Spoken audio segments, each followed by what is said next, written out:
Good morning. എല്ലാവർക്കും സുഖമാണെന്ന് വിശ്വസിക്കുന്നു. ഇന്ന് ഞാൻ നിങ്ങളെ എൻ്റെ ചെറിയ ഗാർഡൻ കാണിക്കാനാണ് വന്നിരിക്കുന്നത്. ഇത് വളരെ ചെറിയ സ്പേസാണ്, പക്ഷേ നിറയെ ചെടികളുള്ളത് കൊണ്ട് വളരെ സന്തോഷം തരുന്നൊരു സ്ഥലമാണ്. ഈ കട്ലാസ് ചെടി എൻ്റെ ഗാർഡനിലെ റീസെൻ്റ് അപ്ഡേറ്റ് ആണേ. ഒരു ചെടിയിൽ തന്നെ പല കളേഴ്സുണ്ട്. പപ്പ അതിനെ ജസ്റ്റ് ഒന്ന് കെട്ടി നന്നായിട്ട് വെച്ചിട്ടുണ്ട്. ഇത് നന്നായിട്ട് കിളിച്ച് വരുമ്പോൾ നല്ല രസമായിരിക്കും കാണാൻ. അതേപോലെ കുറേ കുഞ്ഞു കുഞ്ഞു ചെടികളും, തെറ്റിയുണ്ട്, റോസുണ്ട്, ജമന്തി, ഇങ്ങനെ കുഞ്ഞു കുഞ്ഞു ചെടികളുടെ ഒരു ശേഖരമാണ് ഞങ്ങൾക്കുള്ളത്. ഒരുപാട് ചെടികളൊന്നുമില്ല, എന്നാൽ ഞങ്ങൾക്കുള്ള ആ ചെറിയ സ്പേസിനെ ഒന്ന് മനോഹരമാക്കാൻ ഞങ്ങൾ ശ്രമിക്കാറുണ്ട്. ഗാർഡനിങ് തുടങ്ങിയത് ഒരു ഹോബിയായി. ലോക്ക്ഡൗൺ സമയത്താണ് ഗാർഡനിങ് കുറച്ചും കൂടി നന്നായിട്ട് ചെയ്യാൻ തുടങ്ങിയത്. അന്ന് യൂട്യൂബ് വീഡിയോസ് നോക്കി ചെടികൾ നടാനും ചെടിച്ചട്ടി നിർമ്മിക്കാനും കുഞ്ഞു കുഞ്ഞ് ക്രാഫ്റ്റ് ഐറ്റംസ് ചെയ്യാനും എല്ലാം തുടങ്ങി. ഇപ്പോൾ ഇതെൻ്റെ ഒരു ഡെയിലി ഹാപ്പിനെസ്സായി മാറി. പിന്നെ പൂക്കളുള്ള ചെടികൾ മാത്രമല്ല കേട്ടോ, എൻ്റെ മുറ്റത്ത് ഇലച്ചെടികളും കൂടുതലുണ്ട്. അതേപോലെ ഹാങ്ങിങ് പ്ലാന്റ്സും ഞങ്ങൾക്കുണ്ട്. ചെടികൾ നടുമ്പോൾ പ്രധാനമായിട്ട് ശ്രദ്ധിക്കേണ്ടത് സൺലൈറ്റ് ആണ്. ചില ചെടികൾക്ക് അത് നന്നായി വെട്ടം വേണം, ചിലതിനാകട്ടെ വെട്ടം തീരെ കുറവ് മതിയായിരിക്കും. അപ്പോൾ അത് ഏറ്റവും പ്രധാനമായിട്ട് നമ്മൾ ശ്രദ്ധിക്കണം. അതുപോലെ തന്നെ ഞാൻ വേറൊരു സൂത്രം കാണിച്ചു തരട്ടെ. ഈ ചെടിച്ചട്ടിയിലൊക്കെ നോക്കിയാൽ നിങ്ങൾക്ക് ഓരോ ബോട്ടിൽസ് കാണാൻ പറ്റും. അതെന്തിനാണെന്നോ, ഇനി വേനൽക്കാലമൊക്കെ അല്ലേ നമ്മുടെ അടുത്ത് വരുന്നത്. ഈ സമയത്ത് ചെടികൾക്ക് വെള്ളം ഒഴിക്കാൻ ഇതൊരു ഏറ്റവും നല്ലൊരു മാർഗമാണ്.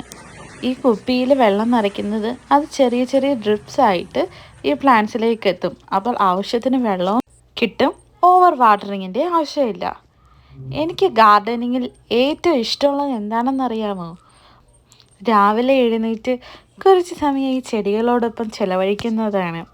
നമുക്കൊരു പോസിറ്റീവ് എനർജി ലഭിക്കും. നമ്മുടെ ആ ദിവസം ഫ്രഷ് ആയിട്ട് സ്റ്റാർട്ട് ചെയ്യാനും സഹായിക്കും. മോർണിംഗ് ടൈമിൽ പ്ലാന്റ്സ് നോക്കുന്നത്, വെള്ളം കൊടുക്കുന്നത് അതൊരു പീസ്ഫുൾ മൊമെൻ്റ് ആണ്. ചെടികൾക്ക് ഞാൻ കൂടുതലും ജൈവ വളമാണ് ഉപയോഗിക്കുന്നത്. കിച്ചൺ വേസ്റ്റ് കൊണ്ട് കമ്പോസ്റ്റ് ഉണ്ടാക്കാം, അതുപോലെ ഡ്രൈഡ് ലീവ്സ് ഉപയോഗിക്കാം. ഇതൊക്കെയാകുമ്പോൾ നമ്മുടെ വീട്ടുമുറ്റത്ത് തന്നെ ലഭിക്കുന്ന കാര്യങ്ങളുമാണ്, അധികം ചിലവുമില്ല. പിന്നെ ഞാൻ നേരത്തെ പറഞ്ഞ ആ കുപ്പിയിൽ നിന്ന് വെള്ളം വീഴുന്നത് ക്ലോസ് ആയിട്ട് കാണിക്കാവേ. ഈ ബോട്ടിലിൻ്റെ അറ്റത്ത് വെച്ചിരിക്കുന്ന നിബ്ബ് കണ്ടില്ലേ, ഇത് നമുക്ക് ആമസോണിലെല്ലാം അവൈലബിൾ ആണ്. അത് ഓപ്പൺ ചെയ്യുമ്പോൾ വെള്ളം ചെറിയ ചെറിയ തുള്ളികളായിട്ട് ചെടികളിലേക്ക് എത്തും. പിന്നെ ഫ്ലവേഴ്സ് വളർത്തുമ്പോൾ ശ്രദ്ധിക്കേണ്ട 3 കാര്യങ്ങളാണ്: സൺലൈറ്റ്, വാട്ടർ, ഡ്രെയിനേജ്. അതായത് ആവശ്യത്തിന് വെളിച്ചം വേണം, വെള്ളം വേണം, എന്നാൽ ആ വെള്ളം കെട്ടിക്കിടക്കാനും പാടില്ല. ഓവർ വാട്ടറിങ് ചെയ്താൽ പ്ലാന്റ്സ് നശിക്കും. അതുകൊണ്ട് ബാലൻസ് ആണ് ഇമ്പോർട്ടൻറ്റ്. സ്പേസ് കുറവാണെങ്കിൽ പോലും ബാൽക്കണിയിൽ ചെറിയ പോട്ട്സ് വെച്ച് തുടങ്ങാം. ഹാങ്ങിങ് പോട്ട്സ് ഉപയോഗിച്ചാൽ കൂടുതൽ പ്ലാന്റ്സ് വെക്കാൻ കഴിയും. പിന്നെ ബിഗിനേഴ്സിന് എൻ്റെ suggestion, start with easy plants like marigold, jasmine. Slow ആയി എക്സ്പീരിയൻസ് കിട്ടുമ്പോൾ റോസസ് പോലെയുള്ള പ്ലാന്റ്സും ട്രൈ ചെയ്യാം. ഇത് എൻ്റെ ചെറിയ ഗാർഡൻ ആണെങ്കിൽ ഇതെനിക്ക് വളരെ വലിയ ഹാപ്പിനെസ് ആണ്. നമ്മൾ വളർത്തുന്ന ഓരോ പൂവും ഒരു സാറ്റിസ്ഫാക്ഷനാണ്. ഈ പച്ചപ്പും അതിൻ്റെ ഇടയിൽ വരുന്ന ഓരോരോ കളേഴ്സും നമ്മുടെ കണ്ണിന് കുളിർമ നൽകുന്ന കാഴ്ചയാണ്. അപ്പോൾ ഇന്നത്തെ വീഡിയോ നിങ്ങൾക്ക് ഇഷ്ടമായെന്ന് പ്രതീക്ഷിക്കുന്നു. നിങ്ങൾക്കും ഫ്ലവർ ഗാർഡനിങ് സ്റ്റാർട്ട് ചെയ്യാം.